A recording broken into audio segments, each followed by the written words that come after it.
Hello everyone. This is a process of changing the diverter valve or blow-off valve. I'm just changing the blow-off valve diaphragm with a GFB. You might have seen online. Many products are available. This is a Chinese brand. That means it's not the original version. It was only like $10, $10 to $15, something like that. So I have already installed in one of my X5. This is the second one that I'm doing. The common problem with the BOV is that the diaphragm gets blown off in between. It just tear off due to the heat and the time. It cannot withstand that much. So this is the reason we are going for a GFB. As per the reviews, this will stay for longer and needs less repair, things like that. So this comes on the turbo, and I will show you one by one. All of them are just photos because I was not able to take the video properly, so that's the reason I just took a snap of each process. Everything is mentioned. I hope some of them are missing, but the basic things are all included. So if you have got the manpower to do that, like you need at least two guys to work on from the top and below, and you need the proper safety things to be in mind. You don't want to get the tools fall on you or the car itself.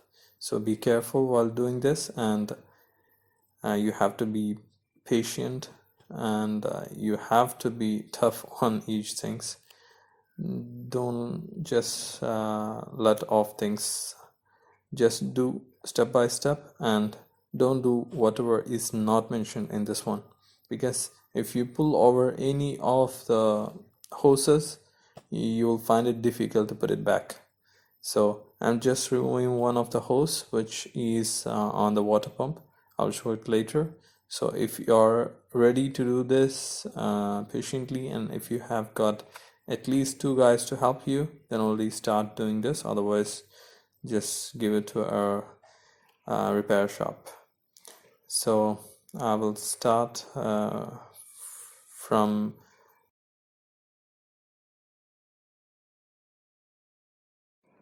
here. I have used two types of wrenches, actually three types of wrenches. That is 1x4 inch normal wrench, then a T-type wrench, and a wrench of 1/2 inch.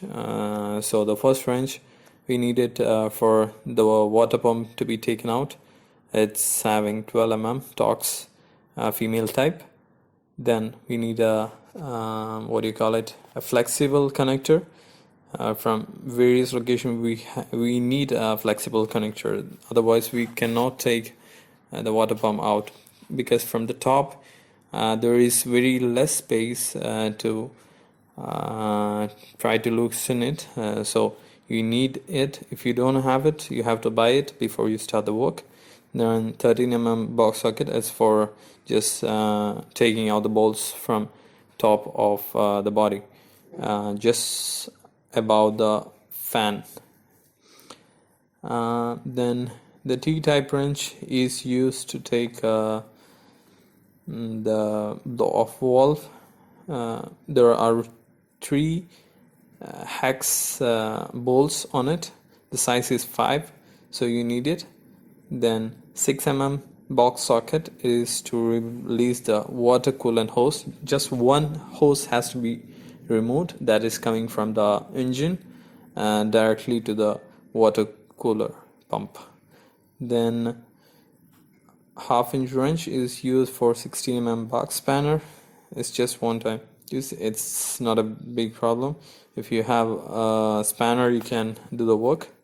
Then Phillips screwdriver, a flathead screwdriver, and what is that clip lock out tool called? I'm not sure about that, but you can just use a flathead screwdriver if you don't have it. Then make sure your jack stand is reliable, I just used stones to support it because I was not confident enough with my jack stand. This is just to visualize what's going on. This is a turbo. You might be aware of that. Then you can see the exact location of the off valve, which is number 5. There are two hex bits on top. One is in this side, which you can see now, and one is in the other side, which is difficult to see. That's the reason we are using the T-Torx 30 centimeter tool. So this is just for your reference. This is my X5, and from top view you can see the air intake duct that has to be removed. Secondly, the hose that is going to the coolant reservoir, that has to be removed, and the big aluminum bracket from one side of the body to the other side has to be removed. Taking the air intake duct out, we have to use a flathead screwdriver for that. There are two clips behind and one clip in front. Just press it and pop it out. Now pull the clip from the hose which is connected to the coolant reservoir. Next is to remove the aluminum rod which connects from one side to the other side of the body. You have to use a 13 mm socket for that.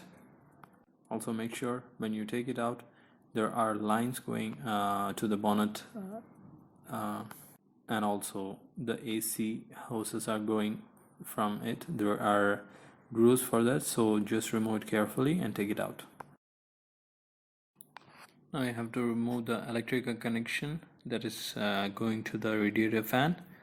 Just press from top both sides. The clip will loose out. Just pull it up, and then you have to carefully push in the grooves which comes in both of the sides. The radiator fan is holded in a groove. You have to use a flathead and push from the top of that particular groove. Then only you can take it out. You can take one by one side one time, and then go to the other side and push it down and pop it out. So that way you can pull the radiator fan up. On the right side of the radiator fan, once we take it out of the groove, you have to bend it. You can see it's like a hinge, so bend it inwards so that you can take it out without removing the hose on top, the big hose which goes to the oil cooler. So just fold it to the body of the fan and you will be able to take it easily. Now it's time to go under the car. You can see in the big cover, the plastic cover that has to be removed. It has star type screws. It's just locking screws, so you just have to have a Phillips screwdriver and take it out. Next is removal of the engine shield, which is an aluminum cover. You have to have the tool, 16 mm wrench box to take it out. Now it's time to remove the water pump. You should have the tools with you, the Torx 12 socket, then the adjustable connector to it, and the ratchet for sure. Then first you remove the 3 Torx bits, 2 from below. I have not shown in the picture, but you can find it easily from beneath, and 1 from top.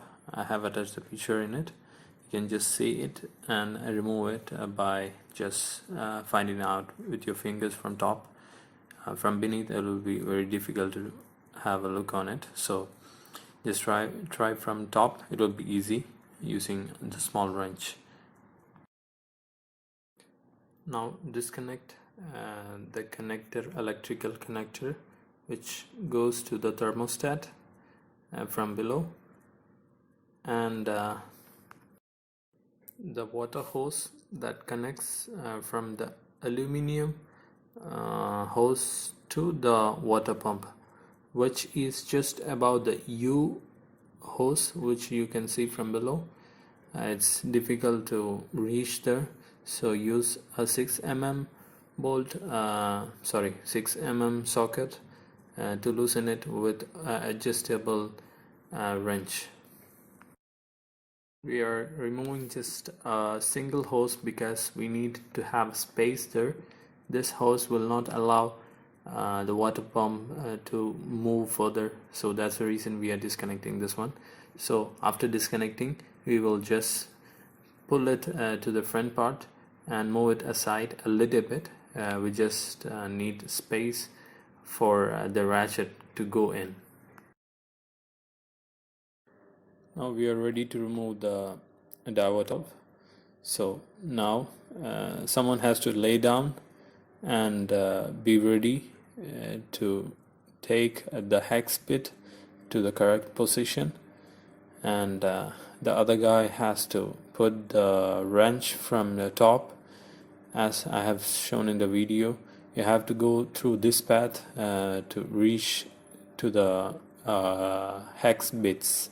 So just unloose from here, and tightening also is possible from here. So someone from beneath should guide it to the proper position and take the diverter valve from below out and install the diverter valve, put it back in the same fashion, and the rest of the things has to be done reversely. This is the diverter valve. This is not mine. I took it from a website.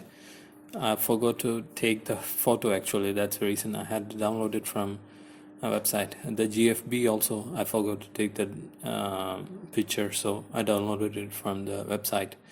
So in this one we will keep the yellow outer ring, the the O-ring there itself. We will remove the center part out and install the GFB.